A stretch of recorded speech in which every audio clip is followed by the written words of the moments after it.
காலம் தம்பி சொல்கிறதுனால உங்களை இழுத்து வந்திருக்குதா கருத்து? ஆனால் நான் இப்போ கடுப்பாயிடுவேன். யாரோ லைக்கில் விளாண்டுக்கிட்டு இருக்கிறாங்க. 11 லைக் வந்தது, எடுத்துட்டு போட்டுக்கிட்டு இருக்கிறாங்க. 10 வருது, அப்புறம் 11 வருது. இது சரியில்லை. அப்புறம் நான் கடுப்பானே. பையா நீங்கள் என்ன சொன்னாலும் கரெக்டு தான் அப்படிங்கிறாங்க. அப்பா தக்காளி யாருடா லைக் போட்டு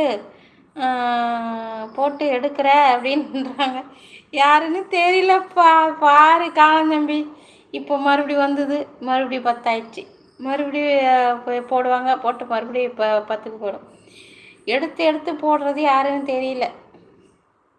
யார் என் லைக்கில் விளாண்டுட்டு இருக்கிறது? லைக் வர்றதே பெரிய விஷயமா இருக்குது. இதில் வர 11 லைக்கு இன்றைக்கி தான் வந்துருக்குது.